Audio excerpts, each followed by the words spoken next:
nothing in my career has meant as much as Drake asking me to be his final match before he goes off to WWE.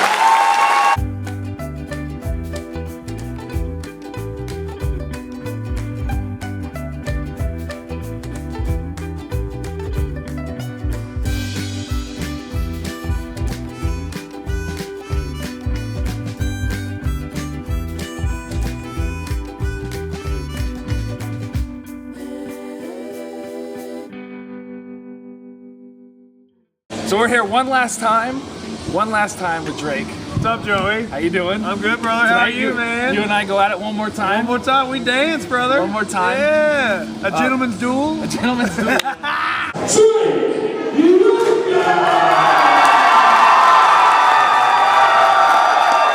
I wanted to tell a quick story though before you go away. All right. For better things. For better things. You got a new job. You got a new job. Yep. Drake got a new job. For those who don't know, Drake got a new job. Yep. He's moving east. Yep. To the Orlando-ish area.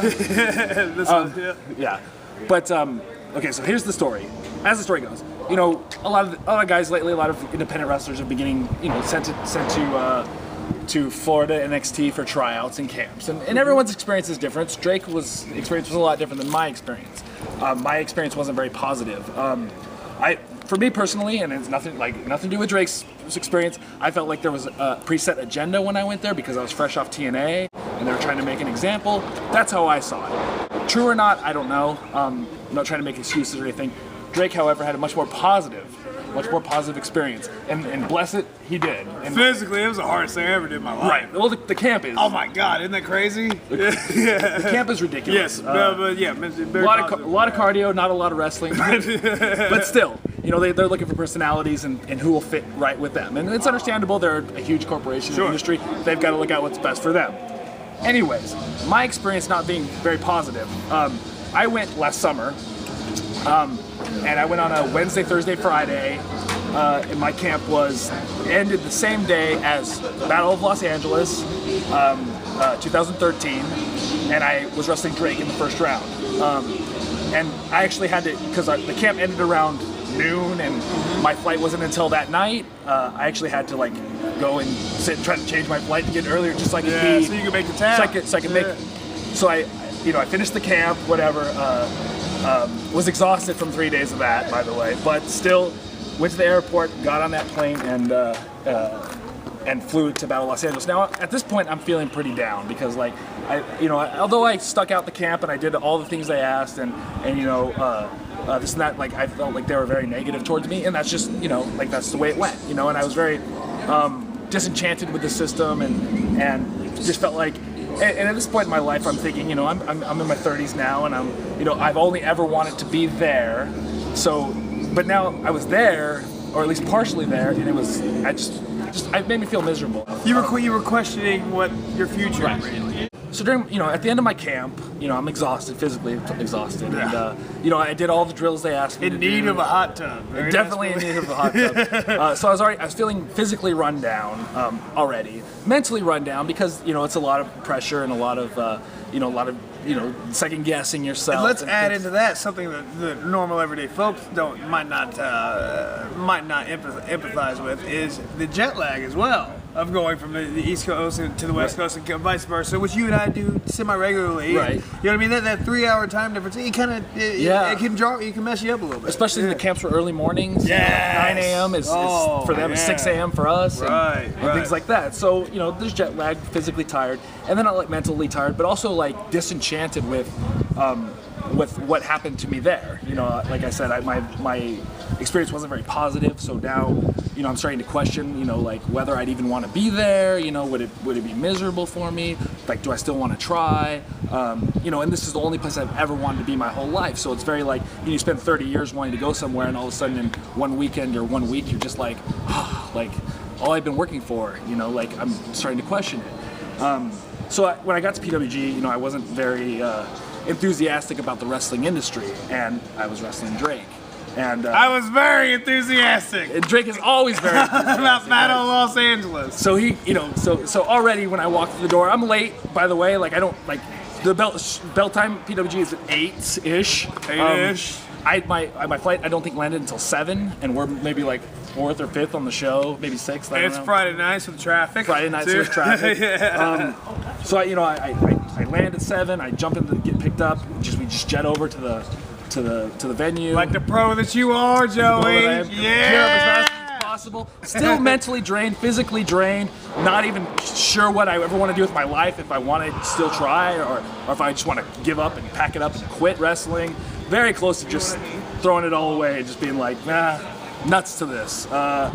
So I get there, and of course Drake is just like, all right, man, what are we gonna do? What are we gonna do tonight? You know, and like he's so enthusiastic, and he wants to, you know, he obviously wants to perform like he always does and have a good match for the crowd. But he's so excited every time I wrestle him. He's so excited to wrestle me, and he just fun, man. And I can do it every night of the week with you. Yeah.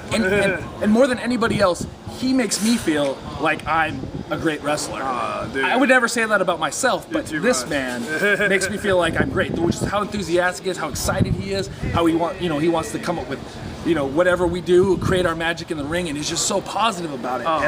And we go out, and you know, his PMA is already rubbing off me before we even get to the ring. We get in the ring, we do what we do, and we have very good chemistry in the ring. It's a lot of fun. It's a lot of fun, and I have an absolute blast. We bring hard candy out, we bring Legos chime in here, because every match of mine at that point up to PWG was a rock'em sock'em freaking bump fest, and you know, me dying and finally making a big comeback and everything. But we had the opportunity that night to do a little bit of ha-ha, because if a lot of you fans might not know, the previous week on SmackDown, 1 week before, was a segment that aired with myself and Ryback, where Ryback bullied me, and you were in the background. You watched me get my ass kicked.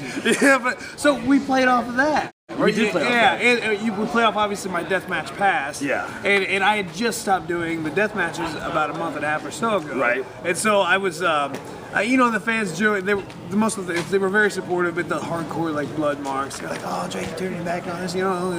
So you pull out a bag. Yeah, I pulled out a bag of what people presumed were thumbtacks. But were actually Legos. Swedish fish? What is that? I can't even tell with it. Those Legos?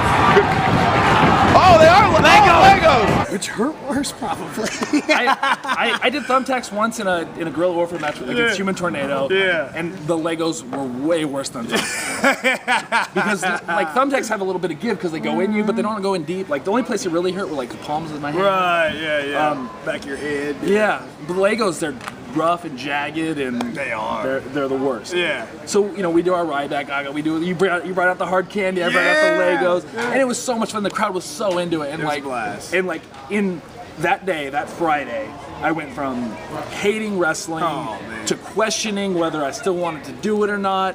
And in that one match with Drake, I absolutely fell in love with wrestling again. Oh, brother! And this man here has saved my wrestling career. Oh, dude! And I've been wrestling for 14 years, almost 14 years now, and like this. I've never been so inspired as a performer than when I am in the ring with Drake. Because this was pre-Joey and Candice stuff. It was. Sorry, Candice and Joey stuff. Yes. And you guys had wrestled each other, but it wasn't the we were feuding. We weren't teaming yet, right? Right. And had I quit wrestling at that point, like Candice and I wouldn't have been a team, right? And now I'm having more fun than I've ever had in wrestling. Yes. You're staying very busy. Teaming with Candice has gotten us a lot of work around the country. Absolutely. People are digging it. We're having fun matches. You know, people are loving our team and stuff like that. And now I'm having more fun probably than I've ever had in 14 years. Yeah. And so because of you and your pause and your PMA keeping me going, now my wrestling career is born again. Thank you. Essentially, man. That's awesome. I gotta ask you a question now. You said at some point you were questioning, you know, your future in wrestling.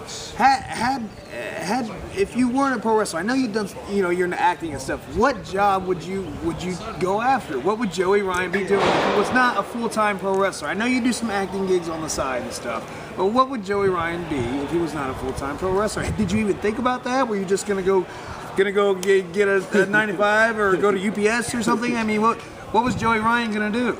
Well, luckily, and you know, this is actually, it's you say that because pro wrestling, if it wasn't for pro wrestling, I probably wouldn't be in acting at all, because, like, especially if you look at my early 2000s, I'm very shy. Sure. Right. Wrestlers as general were insecure. Yeah. Right. Well, and growing up and in high school, so I'm very shy, and like so shy that when I first started wrestling, they gave me like a gothic gimmick because I couldn't show emotion. 'Cause I was in my bubble. Yeah. Right. And of course, through time, obviously now I'm like pretty open and getting my pants pulled down on national television and things like that. So it's opened me up. So I can't acting in front of people, even doing auditions. I couldn't see myself.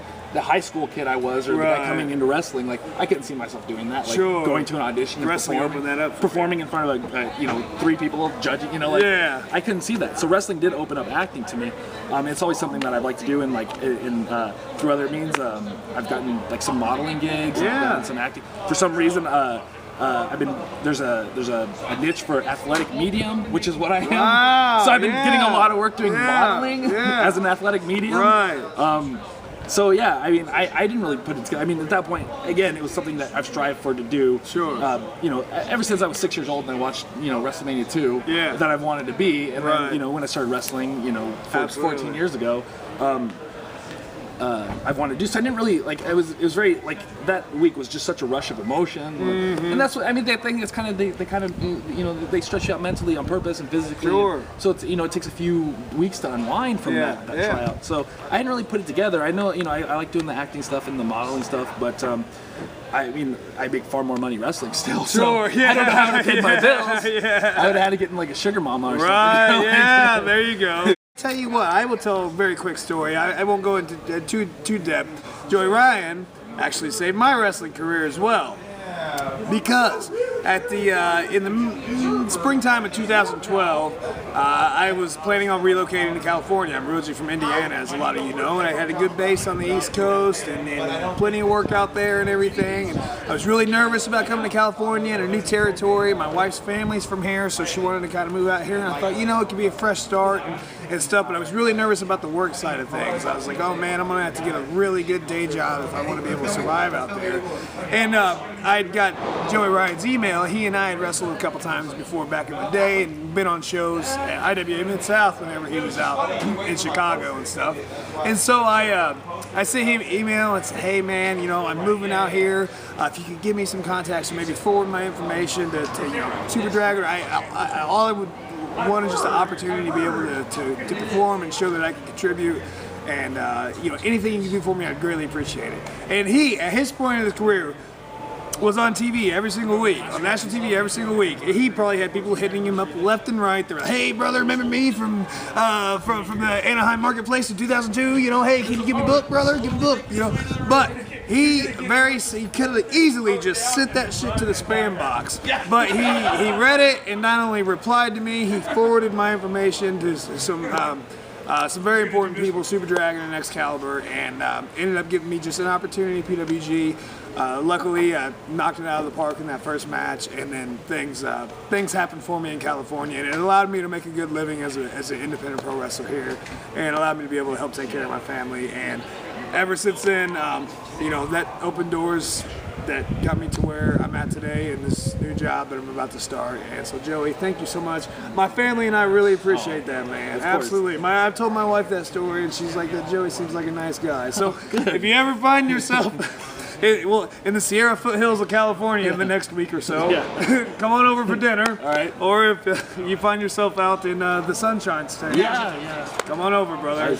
Absolutely. That's awesome. I'm gonna miss you, brother. I just want to thank you, and I thank you, man. That's so awesome. We talk about wrestling. We talk about hey, brother, and we're all brothers and this that. But I don't think of Drake as a wrestling brother. He's like as close to me as my real brother. We'll keep in touch for life. Of course, exactly. Of course. I think of you as part of my family, my real brother. That's awesome, man. I really appreciate that, dude. That's very humbling, and I'm honored that I could help, invigorate that fire, man. Yes, of course. And if and I know if I'm feeling down again, I can just call you up. Always. And you probably over the phone, you can be like, hey man, you gotta, always. I tell you what, you can expect some random voicemails from me, brother, because I'm gonna make sure that you're still loving this. Yes. Yeah, because the wrestling world as a whole, and specifically California wrestling, they need Joey Ryan around. It's necessary, dude. We need to have Joey Ryan around, man. You've been such a cornerstone for so long, and you've helped so many guys develop as performers and individuals, and